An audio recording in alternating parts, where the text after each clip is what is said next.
Tak percaya diri dengan tanda lahirnya, gadis ini menguliti wajah sepupunya agar menjadi cantik dan bisa diterima di lingkungan kampusnya. Kisah ini bermula bertahun-tahun lalu saat Wei masih kecil. Dia dan ayahnya yang punya tanda lahir sangat besar terlihat sangat buruk. Ayahnya yang seorang peneliti ini kemudian bereksperimen membuat cangkok kulit. Dia mengembangkan sebuah serum. Pria ini meneteskan serum itu lalu menempelkan kulit ke wajahnya. Tak disangka eksperimen itu bereaksi. Kulit itu mulai menutupi kulitnya yang buruk. Tapi sesuatu yang tak terduga pun terjadi. Kulit itu berkembang tak terkendali. Selain menutupi luka di wajahnya, ternyata kulit ini terus berkembang.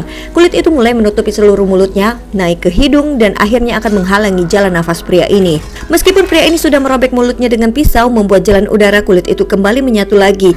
Dia pun panik dan mencari cara untuk menghentikan semua ini, tapi terlambat. Sementara Wei yang masih kecil ini pun ikut panik saat ayahnya terjatuh ke lantai. Anaknya yang saat itu ada di sana berusaha untuk membuat jalan nafas untuk ayahnya, tapi meskipun Wei merobek wajah si ayah agar bernafas, semua itu sudah terlambat. Sang ayah tetap meregang nyawa, tak terselamatkan.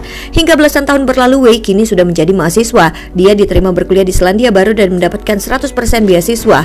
Dia tinggal di rumah bibinya bersama dengan sepupunya yang bernama Angela. Sepupunya yang gaul ini punya banyak teman hits. Wei yang tak percaya diri karena luka di wajahnya ini selalu saja memakai syal. Bahkan orang pertama yang menyapanya adalah seorang pria tunawisma yang menggelandang di sekitar kampusnya. Meski gadis ini pintar dan selalu mendapatkan nilai sempurna, dia selalu saja dikucilkan oleh teman-temannya. Tak ada yang mau berteman dengan Wei. Wei diam-diam masuk ke dalam lab kampus untuk melakukan eksperimen ayahnya yang sudah ditulis di dalam buku ini. Tapi aksinya diketahui oleh sang dosen. Dosen yang membaca buku ini menjadi tertarik dan menyuruh Wei untuk menjadi asisten labnya agar bisa memakai lab ini. Wei yang masih lugu ini tak menyangka jika kehidupan ini sangat berbeda dengan di kampungnya. Dia mencoba bergabung dengan teman-teman sepupunya, tapi temannya ini merasa jijik dengan Wei. Bahkan cara makan Wei saja membuat para gadis ini jijik. Tiap hari Wei mengamati bagaimana cara bergaul tiga gadis mean girl ini. Dia mencoba bergaul dengan tiga gadis ini dengan cara mentraktirnya ke restoran Cina. Wei mengambil foto seolah dia sedang bergaul dengan para gadis ini. Tapi sesungguhnya gadis-gadis ini tak mau memakan makanan Cina. Apalagi saat dia memesan ceker ayam, membuat para gadis ini mual dan tak mau makan. Dan melihat cara Wei makan, Eve pun langsung kabur dan tak selera makan. Sepupunya juga, hingga akhirnya semua orang meninggalkan Wei dengan semua makanan yang sudah dia pesan. Wei tak tahu apa salahnya. Hanya pria dengan wajah aneh ini yang mau berbincang dengannya. Wei menangis, dia ingin juga menjadi cantik seperti yang lainnya. Tak lama dosennya berkata dia akan mengantar Wei pulang. Wei tersentuh, setidaknya ada yang menganggap dirinya ada. Tapi sebenarnya dosen ini mau mencuri penelitian Wei. Penelitian yang dilakukan ayahnya nyaris seumur hidupnya. Di rumah, Wei mengintip Angela yang sedang berpacaran, tapi ketahuan dan membuat Angela marah besar yang intinya menyuruh Wei untuk menjauhi dirinya, membuat Wei menjadi sedih dan menangis. Tapi itu juga membuatnya semakin bersemangat untuk menghasilkan serum yang bisa mencangkok kulit manusia. Wei yakin dia akan menjadi cantik dan orang-orang akan mau berteman dengannya. Tapi serum itu susah sekali untuk bisa disempurnakan. Wei pun nyaris putus asa. Kegagalan eksperimen itu membuat dosennya pun marah, apalagi ketika salah satu geng Angela ini menggantikan dirinya menjadi asisten lab sang dosen. Gadis ini ternyata tak sejahat itu. Saat pulang dia menyemangati Wei agar tetap percaya diri, dan di saat yang sama Wei menemukan selebaran tentang pameran bunga bangkai yang mekar. Dia pun lalu diam-diam menyusup ke tempat bunga bangkai itu hingga akhirnya dia menemukan bahan untuk melengkapi serum itu. Diam-diam dia menguji eksperimennya di lab dan menggerus kulitnya. Dia menahan kesakitan dan menempelkan jaringan lain ke kulitnya yang terkelupas itu. Keajaiban itu pun nyata. Akankah Wei menjadi cantik dan apakah dia akan puas jika wajahnya sudah jadi cantik? Nekat menyayat kulit pahanya sendiri, gadis ini sangat malu menjadi dirinya sendiri hingga dia terobsesi untuk menjadi cantik dan menyelesaikan penelitian ayahnya untuk melakukan cangkok kulit. Dia menggerus kulitnya sendiri untuk membuktikan bahwa teori ayahnya tentang cangkok kulit itu ada. Dan tinggal satu bahan rahasia lagi, yakni ekstraksi bunga bangkai. Serum ini akan sempurna dan bisa menutupi kulit Wei yang dia kuliti sendiri. Keinginannya menjadi cantik tinggal selangkah lagi, dan kini serum yang dia kembangkan benar-benar bisa menyembuhkan pahanya yang dia kuliti. Namun sialnya, ternyata dosen ini sedang bersama dengan Eve. Dosen ini menemui Wei sementara Eve disuruh pulang melalui jalur lain. Akan tetapi saat Wei menunjukkan hasil penelitiannya yang berhasil, Eve memfoto mereka diam-diam hingga membuat orang yang melihatnya akan salah faham. Eve keluar dan menghampiri Wei, dan sang dokter membuat keduanya terkejut. Belum sempat berkata-kata, dia pun langsung diajak pergi, membuat dokter ini sedikit kesal. Tak sadar Wei meninggalkan buku penelitian milik ayahnya. Dosen ini tersenyum karena akan mencuri ilmunya. Sementara itu Angela yang baru akan pulang terkejut saat menerima foto dari sahabatnya, gambar sang dokter bersama dengan Wei tadi. Dan sesampainya di rumah dia pun langsung menelpon ibunya dengan emosi dan mengadukan perbuatan Wei. Dia mengatakan bahwa Wei menghancurkan hidupnya dan telah membuatnya malu setengah mati. Tapi sang ibu saat itu membela Wei sepupunya hingga Angela merasa ibunya tak sayang padanya. Sementara itu karena dikuasai cemburu, Eve menuduh Wei menggoda dosennya demi nilai. Meski Wei mencoba menjelaskan semuanya, Eve yang emosi tak peduli dan pergi begitu saja. Wei hanya bisa menangis sambil berjalan pulang ke rumah bibinya. Ternyata di rumah dia melihat Angela sudah menunggunya dengan wajah dingin dan dia melihat altar untuk ayah Wei sudah hancur berantakan. Dua gadis ini pun langsung terlibat cekcok yang berakhir dengan baku hantam. Mereka saling pukul dan saling dorong. Wei yang gelap mata lalu tiba-tiba mengambil sesuatu yang panjang lalu menusuk ke mata Angela sampai sepupunya ini tewas dengan kondisi mengenaskan. Wei panik mencoba membangunkannya tapi tak ada gunanya. Wei kini benar-benar sudah menghabisi nyawa Angela. Lalu apa yang harus dia katakan pada bibinya nanti? Wei yang kalut ini membawa Angela ke kamar mandi. Lalu apa yang dilakukan gadis ini sungguh mengerikan. Dia menyayat kulit wajahnya sendiri dengan menggunakan pisau. Ini sungguh sangat menyakitkan. Gadis ini menahannya dan tetap nekat. Dia punya alasan kuat, yakni dia ingin menjadi cantik, ingin punya kulit yang mulus dan juga agar kematian Angela bisa dia sembunyikan. Dia bisa berperan menjadi Angela. Dia juga menyayat kulit Angela lalu menukarnya dengan wajahnya. Dia mendapat ide untuk menggantikan kulit wajah sepupunya bernama Angela ini untuk menggantikan kulit wajahnya yang memiliki tanda lahir. Tak lama kemudian wajahnya pun kini telah berubah menjadi wajah Angela, membuatnya tak percaya bahwa selama ini penelitian ayahnya berhasil dan hanya sedikit saja penyempurnaan. Dia lalu buru-buru mencari pakaian Angela di kamarnya dan tiba-tiba sang bibi pun pulang dan untungnya sang bibi tidak menyadari bahwa yang ada di hadapannya adalah Wei, bukan Angela. Sialnya lagi, anjing Angela terus saja menjilati mayat Angela yang disimpan di bawah kasur. Meski wajahnya kini sudah mirip dengan Angela, tapi tetap saja ada perbedaan kepribadian mereka. Tapi apa boleh buat, Angela dan ibunya selama ini tak dekat hingga sang ibu tak peka. Kini Wei mulai mempelajari gestur tubuh Angela yang selama ini tak terlalu dia perhatikan. Bahkan dia nyaris saja keceplosan memanggil Bibi Ling dan langsung cepat-cepat dia ganti menjadi ibu. Ternyata Bibi Ling akan pergi selama 1 minggu. Wei dengan wajah Angela ini kemudian mencoba untuk menirukan kebiasaan Angela, tapi itu membuat orang-orang memandangnya aneh. Dia juga harus bisa bermesraan dengan kekasih Angela. Dia harus bersenda gurau dengan para sahabat Angela. Untuk menutupi ketidakmampuannya, dia lalu menjepitkan jarinya agar tulangnya cedera dan tidak jadi ikut pertandingan.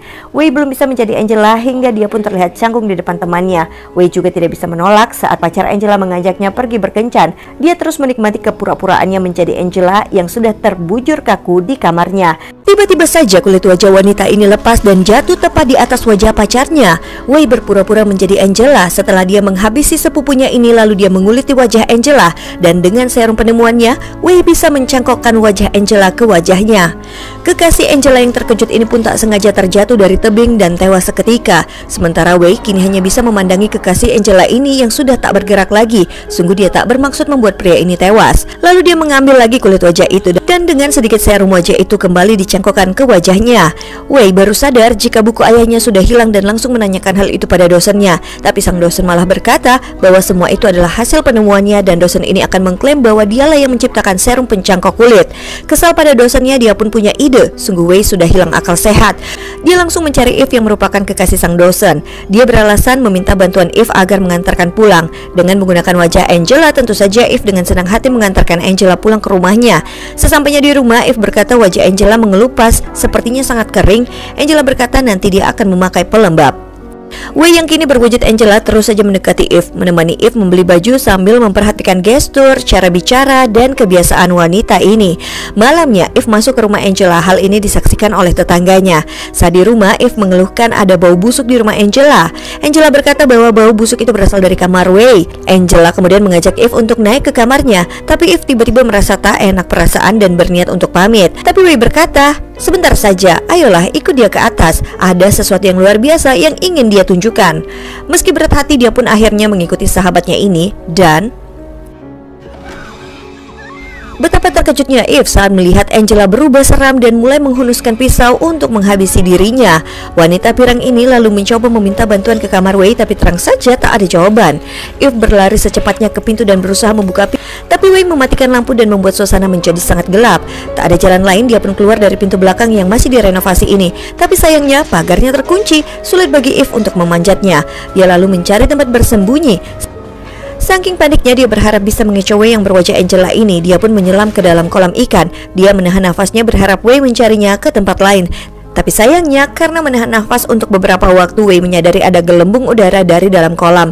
Dengan kejam Wei mendekati kolam itu dan tangannya sudah membawa alat bor. Wei sengaja menunggu sampai Eve benar-benar kehabisan nafas dan berusaha untuk mencuri nafas. Tapi dia pun langsung melubangi kepala sahabat sepupunya ini dengan bor. Ini sungguh sangat mengerikan. Wei benar-benar sudah hilang akal. Wei pun lalu membawa jasad Eve ke dalam rumah. Baru saja dia hendak menjungkil wajahnya dan menukarnya dengan wajah Eve, tiba-tiba tetangganya mendatangi rumahnya. Sang tetangga bilang, "Angela, anjingmu berisik sekali, tolong diamkan, sebab ini sudah malam." Angela pun mengiyakan saja. Besok paginya Wei sudah menjelma menjadi Eve dengan mencangkok muka Eve. Dan kini dia belajar kelakuan Eve sehari-hari. Dia mengecat rambutnya dan memakai kontak lens. Kini dia sangat cantik. Tak lama pagi itu rumahnya didatangi dua polisi. Mereka mencari Angela. Dengan ketakutan wanita ini berkata dia akan berganti pakaian terlebih dahulu. Anehnya kali ini polisi tidak mencium bau jasad. Wei berkata akan menyuruh Angela menghubungi polisi nanti. Dia pun lalu pergi ke kampus dengan berpura-pura sebagai Eve. Dia berjumpa dengan Jasmine. Mereka pun melihat dosen mereka yang sedang ditanyai polisi terkait kasus fotonya bersama dengan Wei. Sepulang dari kampus, Wei berpenampilan seperti Eve ini mendatangi rumah dosennya untuk mencari buku milik mendiang ayahnya. Mendapati perlakuan yang menjijikan dari dosennya, Wei pun frustasi dan menyikati badannya yang disentuh oleh sang dosen. Malam itu, Wei hendak mengubur jasad Angela setelah beberapa hari, tetapi tetangganya kembali mendatanginya karena suara bising anjing Angela. Meski situasinya menyeramkan, Eve berhasil menenangkan wanita tua itu dan membuatnya pergi. Agar Biki anjingnya diam, Wei memberikan anjing kecilin potongan tangan Eve, sementara dia juga memakan makanan yang tampak sangat menjijikan. Pikirannya pun mulai terganggu ketika harus menjadi 3 orang sekaligus dan menjawabi semua ponsel dari Angela, Eve, bahkan Wei sendiri. Terobsesi menjadi cantik dan rasa rendah diri yang berujung membunuh 2 orang membuat gadis ini seperti hilang akal sehat. Dia sudah menguliti 2 orang, sepupunya dan juga Eve teman sepupunya. Kini dia pusing sendiri karena harus menutupi kematian keduanya. Orang-orang bertanya di manakah keberadaan Angela, Eve dan juga Wei. Sementara itu, berbekal buku milik ayah Wei, dosen ini bisa mengembangkan sendiri serum pencangkok kulit itu. Dia menyatukan 2 potong daging ini dan benar saja kulit itu bisa menyatu. Pria ini lalu menelpon Eve untuk merayakan keberhasilannya. Tentu saja Eve pun langsung datang, yang sebenarnya adalah Wei. Eve hanya duduk saja memperhatikan dosennya ini. Lalu saat dosennya ini lengah, dia pun langsung mengambil serum yang disimpan oleh sang dokter. Dia pun cepat-cepat pamit dari sana, apalagi wajahnya juga sudah mulai mengelupas. Curiga, dosen ini lalu memeriksa serumnya dan benar saja ternyata sudah hilang. Untung saja bukunya masih ada bersamanya.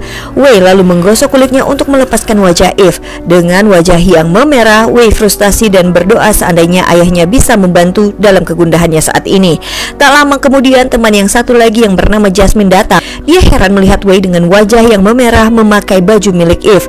Jasmine yang kasihan dengan Wei kemudian mengajak gadis itu untuk menginap saja di rumahnya, membuat Wei pun terharu akan penerimaan dari Jasmine. Namun tiba-tiba Jasmine membuka lemari es itu dan pemandangan yang mengerikan tampak. Wei ketahuan menyimpan jasad Eve di dalam kulkas. Akhirnya terpaksa menghabisi Jasmine juga. Meski mencoba memberontak, tapi akhirnya Jasmine pun tewas di tangan gadis ini. Wei pun menangis dan meminta maaf. Dia terpaksa melakukan ini agar kedoknya tak terbongkar. Sementara sang dosen yang sudah mulai curiga datang menemui Wei ke rumah Angela, tapi dia melihat ada mobil Eve di sana. Pria ini pun langsung masuk dan benar saja dia melihat sesosok wanita dengan pakaian Eve sedang bersimpu di depan altar. Tapi pria ini tentu tahu bahwa itu bukanlah Eve melainkan Wei. Pria ini mengejek Wei, mengatakan bahwa Wei dan ayahnya menghabiskan waktu seumur hidup untuk menemukan formula ini, tapi dia hanya butuh setengah hari saja dan orang-orang akan mengakui bahwa itu semua adalah hasil penemuan dirinya. Itu membuat Wei sangat kesal, terus merendahkan Wei dan berkata bahwa dia akan segera terkenal dan mencetak sejarah baru. Sementara Wei tentu saja akan diusir pulang ke kampung halamannya. Wei lalu berkata, "Jika kau mau serumnya kembali, silakan ambil saja di dalam lemari es." Dan betapa terkejutnya sang dosen saat melihat kepala Eve dengan wajah tanpa kulit dan juga sejumlah potongan tubuh lainnya berada di dalam kulkas. Tiba-tiba, Wei menyentuhkan sesuatu ke leher dosen ini dan membuatnya tak sadarkan diri. Saat sadar, dia melihat Wei menari-nari di depannya dengan wajah yang memerah. Wei pun menyekap pria ini dengan mengikat tangan dan kakinya hingga sang dosen hanya bisa berteriak berharap ada yang menolongnya. Lebih ngerinya lagi, ternyata Wei sudah menguliti bagian leher pria ini menyebabkan dosen ini kesakitan. Wei menyiksa pria ini dan menyuntikkan serum yang belum sempurna itu kepada dosennya. Saat serum itu bekerja, dia menempelkan sedotan di mulutnya itu hingga menyatu dengan pria ini. Sedotan itu adalah sebagai jalan nafas agar pria ini tak kehabisan nafas saat seluruh wajahnya menjadi rata dengan kulit. Mendengar suara berisik itu, tetangganya pun datang dan menyaksikan penyiksaan yang dilakukan oleh Wei. Wanita ini pun langsung menghubungi polisi, sementara dosen ini sudah tak punya mata, hidung dan mulut lagi. Dia masih bernafas karena sedotan ini. Wei pun segera kabur. Polisi mencarinya ke seluruh penjuru kota. Wei berlari sekuat tenaga, tapi kemana dia harus bersembunyi? Sampai dia bertemu dengan pria tunawisma yang sering menyapanya di kampus, yang duduk di stasiun bawah tanah ini. Dia meminta pria ini untuk menyembunyikannya di balik selimutnya, tapi tanpa sadar serum yang dia bawa pun pecah dan kulit mereka berdua pun akhirnya menyatu. Eve dan pria gelandangan ini pun berteriak karena mereka kini berubah menjadi makhluk yang mengerikan. Akhirnya 3 jasad ditemukan di rumah Angela, sementara dosen itu dalam keadaan kritis. Sang bibi masih mencoba mencari keberadaan Wei. Dia salah mengenali orang dan langsung kabur melihat gelandangan yang membentuk onggokan daging tumbuh dengan 4 mata dan jari-jari yang tumbuh di wajahnya. Dan film pun selesai. Sampai jumpa di cerita film seru lainnya. Sekian dan terima gaji.